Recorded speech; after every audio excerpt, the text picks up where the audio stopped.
Bueno, ¿cómo les va? Vamos por la parte número 4 de huesos del cráneo, hueso temporal. El hueso temporal les pasa siempre como con el esfenoide, siempre se hace mucho despiole. Y van a ver que es muy fácil la cosa. Bien, decimos que es un hueso par. En el cráneo tenemos solamente dos huesos pares, que son el temporal y el parietal. Este hueso temporal va a articular hacia adelante con el malar, con la porción horizontal del malar, y forma lo que se llama arcada cigomática, que va a insertar a un músculo que es el músculo macetero. Y articula también hacia adelante con el ala mayor del esfenoides. Hacia arriba, por medio de una sutura escamosa típica y característica, es decir, dientes cortados en bisel, lo hace con el parietal.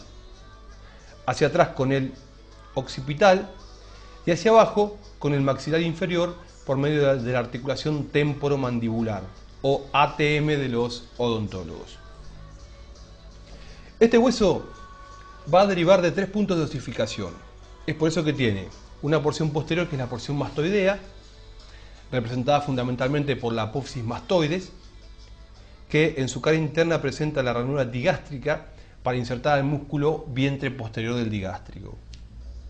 La mastoides inserta 4 músculos. Se suele preguntar qué son: el esternocleidomastoideo, por excelencia y de cabeza, el splenium capitis, el complexo menor o complejo menor y la porción posterior o vientre posterior del digástrico.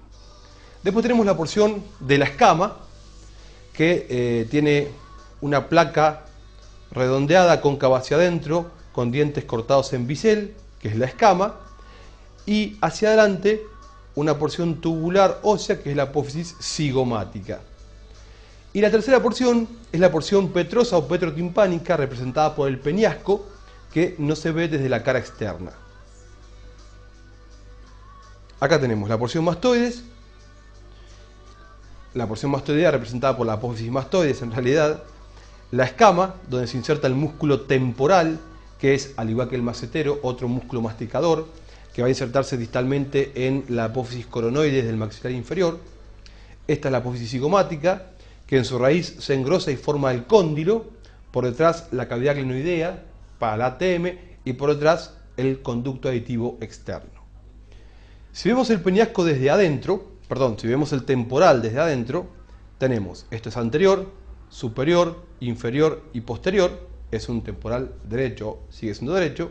Tenemos la porción mastoidea, la porción escamosa, donde vemos unos surcos dados por la arteria meningia media que se arboriza, y el peñasco del temporal en la porción petrosa. El peñasco del temporal es una estructura que tiene forma de prisma cuadrangular, es un obelisco que está acostado, se dirige hacia adelante, hacia adentro y un poco hacia abajo. Acá lo vemos perfecto. Este es el borde superior del peñasco. En el peñasco encontramos 4 caras. En esta vista tenemos en el borde superior, por delante la cara anterosuperior y por detrás la cara posterosuperior.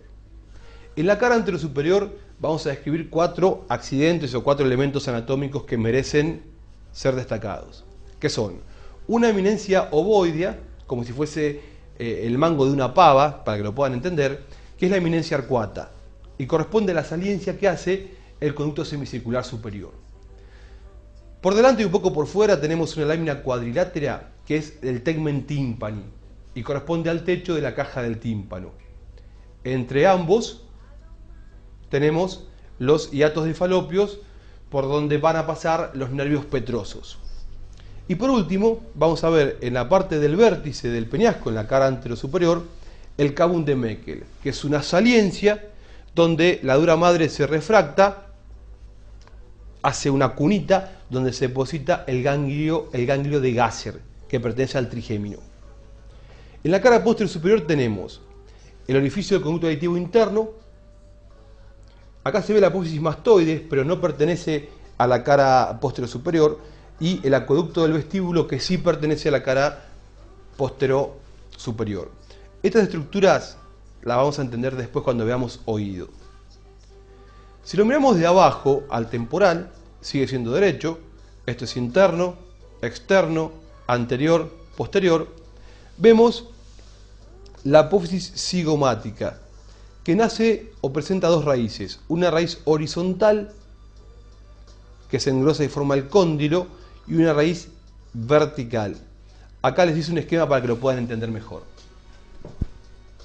La porción anterior o libre de la apófisis cigomática articula con el malar. El nacimiento lo hace por medio de dos raíces. Una raíz interna horizontal que se engrosa en una estructura ovoidea que es el cóndilo. Por detrás tenemos la cavidad glenoidea con una porción articular para el cóndilo del maxilar inferior y una porción no articular. Y por detrás de esto tenemos el conducto aditivo externo. Cóndilo, cavidad glenoidea con la porción articular y la no articular separadas por la cisura de Glaser, G-L-A-S-R, cisura de Glaser. La otra porción, la porción vertical, se dirige hacia atrás y con la horizontal delimita un ángulo donde tenemos el tubérculo cigomático posterior. El resto de la porción vertical se divide en un engrosamiento interno que es el tubérculo cigomático posterior y hacia atrás la cresta temporalis. Acá vemos la apófisis cigomática y luego sí tenemos el peñasco, visto desde abajo. Acá tenemos el borde inferior, o sea que esta es la cara póstero inferior y esta es la cara antero inferior. En la cara póstero inferior vamos a encontrar de adelante a atrás y de afuera adentro el orificio del conducto carotidio. Acá ingresa la arteria carótida interna, pasa por dentro del peñasco, que es hueco, y sale por el vértice. E inmediatamente encuentra al seno cavernoso. Por detrás tenemos la fosa yugular, donde el seno lateral se continúa con la vena yugular interna y después baja la vena. Esta es la apófisis estiloides, y entre la estiloides y la mastoides el agujero estilomastoideo por donde pasa el nervio facial. Ahí está. ¿Sí? Estos cuatro elementos tenemos en la cara posterior inferior. En la cara anterior inferior, y ya para ir terminando con el temporal, tenemos la apófisis vaginal que enfunda a la apófisis estiloides, y por delante y por fuera de esta la porción no articular de la cavidad glenoidea. Este es el temporal visto de afuera. Ampliamos la parte mastoidea y vemos que internamente tiene todas celdas, que son las celdas mastoideas, que después las vamos a ver cuando estudiemos oído. Este es el conducto carotidio. Esto es parte de la caja del tímpano. Ya lo vamos a ver después. Acá fíjense, la estiloides enfundada en la apófisis vaginal. La mastoides con la ranura digástrica, donde se inserta el vientre posterior. Acá vemos el peñasco, dirigido hacia adelante, hacia adentro y un poco hacia abajo, que está separado, la que me faltaba, el teléfono, que está separado del ala mayor del esfenoides por el medio del agujero rasgado anterior, por donde no pasa nada, y separado del occipital hacia atrás y hacia adentro por el agujero rasgado posterior, por donde sí pasa el 9, 10 y 11 par craneales y la vena yugular interna. Y sí, muchas gracias, grabé el video 5 veces y por el teléfono no lo voy a grabar una sexta. Éxito, gente.